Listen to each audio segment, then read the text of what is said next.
देखिए रेस्पॉन्स तो अच्छा है, इसीलिए क्योंकि हम जब से चुनाव जीते 2022 में तब से लेके आज तक अपने क्षेत्र में मजबूती से बने हुए हैं। लगातार लोगों से संपर्क में रहे हैं, चाहे योजना के माध्यम से हो या लोगों से जन जन तक पहुंच के उनके साथ उठना बैठने का बात करें। तो यही कारण है कि आज आप देखेंगे कि महिलाओं का और सभी जो हमारे भैया लोग हैं, दादा लोग हैं, सभी लोगों का समर्थन पूरे रूप से सभी जाति वर्ग का मुझे मिलता है। जब आप सभा को संबोधित कर रहे थे, आप अपना एक रिपोर्ट कार्ड भी लेके चल रही हैं, क्या है उस रिपोर्ट कार्ड? देखिए, मैंने देखा कि बहुत सारे ऐसे लोग हैं जो अभी वर्गलाने का काम कर रहे हैं मेरे क्षेत्र के लोगों को, और बोलते हैं कि 2 साल विधायक रही, क्या की।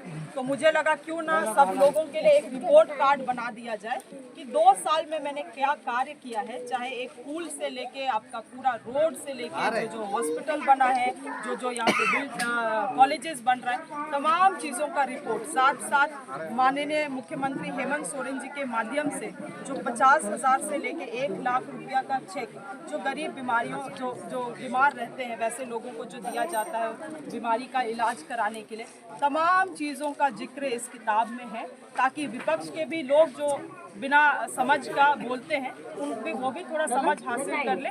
बाकी अपना जो जनता है उनको तो बतलाने का आवश्यकता नहीं है, क्योंकि वो जान ही रहे क्या काम हुआ है। मगर विपक्ष के लोगों के जो है उनका मुंह को बंद करने के लिए ये रिपोर्ट है।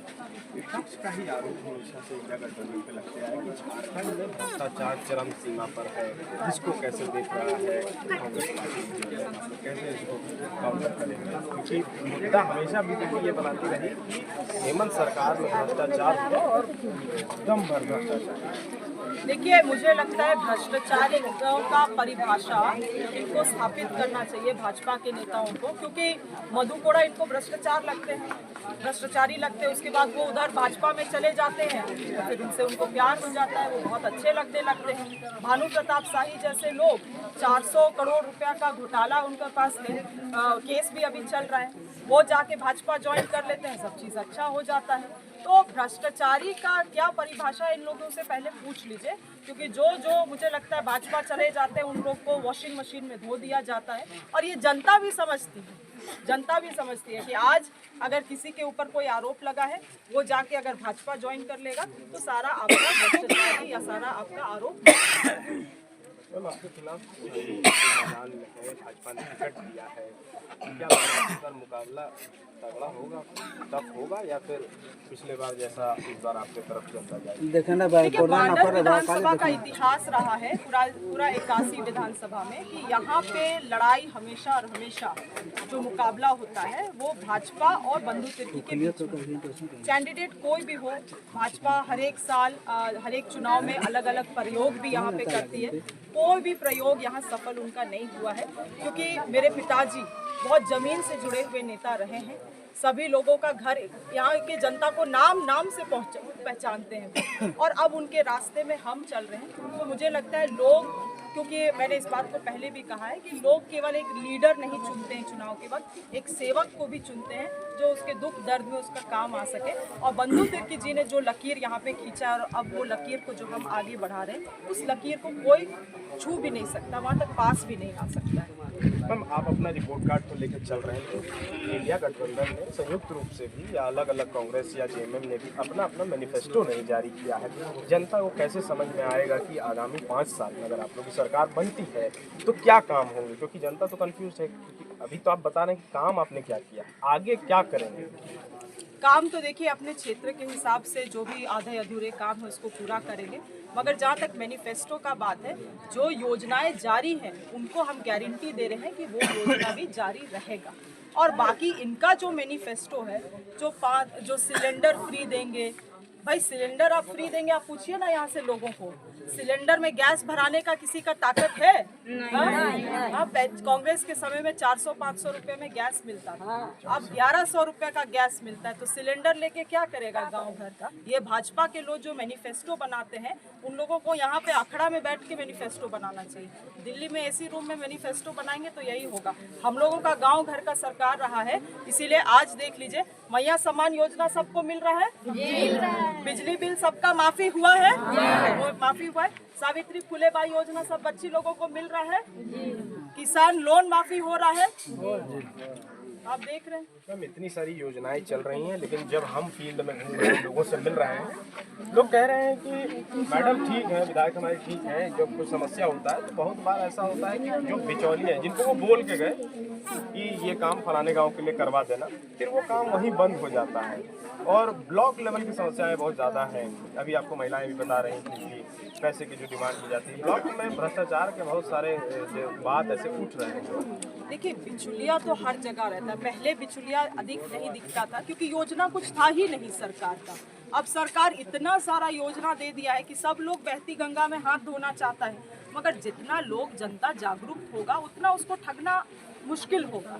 इसीलिए मेरा प्रयास रहता है कि जन जन तक जाके लोगों को बतलाए कि भाई वो आवास है तो योजना क्या है और उसको कैसे मिलेगा। सभी जगह भ्रष्टाचारी होता है, मगर जागरूकता से, अवेयरनेस से इसको रोका जा सकता है। ये समस्याओं को हम लोग अवेयरनेस से ही ठीक कर सकते हैं। और इसीलिए आज भी आप देखे होंगे हम जनता को पेशेंटली, धैर्यपूर्वक इन चीज़ों के बारे में बतलाएं। वो लोग समझे भी, हमको बोले भी एक बार दीदी आप ग्राम सभा होगा तो आइएगा, और हम उनको हाँ भी कहें कि ज़रूर हमको बुलाइए, हम पहुँचेंगे। एक तरफ भाजपा है जो बड़े बड़े लीडर्स को झारखंड के मैदान, चुनावी मैदान में उतारी हुई है। असम के मुख्यमंत्री हेमंता यहाँ पर हैं, हेमंता बिश्व शर्मा, शिवराज सिंह चौहान हैं, प्रधानमंत्री आने वाले चुनाव में। इससे कैसे टैकल करेगी इंडिया गठबंधन? देखिए, झारखंड का इतिहास रहा है कि हम लोग जो हैं झारखंडी लोग, आदिवासी मूलवासी, बाहर के राज्य के लोग आके यहाँ पे हम लोगों को लीडरशिप सिखाते हैं, तो ये चीज़ हम लोगों को कभी भी कबूल नहीं है। आज क्या हुआ, रघुवर दास का चैप्टर क्लोज यहाँ झारखंड के लोगों ही ने किया। और इसी तरह से जो बाहर के राज्य के लोग आके सिखा रहे हैं हम लोगों को, भाई हम लोग अपना देश, अपना राज्य खुद से हम लोग संभाल सकते हैं। इतना लोगों में क्षमता यहाँ पे नेतृत्व में है, हम लोगों को दूसरे राज्य से आके सिखाने का ज़रूरत नहीं है। और हेमंता बिश्व शर्मा जैसे लोगों को ये बतलाना चाहिए कि इतना आदिवासी का हितैषी बनते हैं तो भाई वहाँ यहाँ के जो आदिवासी चाय बागान में जाके वहाँ पे आसाम में बसे हैं, उनको आदिवासी का दर्जा क्यों नहीं देते हैं? ये लोग क्यों नहीं देते हैं? सरना धर्म कोड में क्यों नहीं बोलते हैं? मुड़मा मेला में आए थे हेमंता बिश्व शर्मा, भाई मुड़मा वहाँ सरना समाज का एक बहुत बड़ा पहचान है, अस्तित्व है। आपको तो वहाँ से घोषणा करना चाहिए था कि हम लोग सरना धर्म कोड देंगे। तो इनको अगर पूछिएगा इन सभी चीज़ों के बारे में तो भाजपा के नेताओं के मुंह पे दही जम जाता है। अच्छा मैम, एक आखिरी सवाल।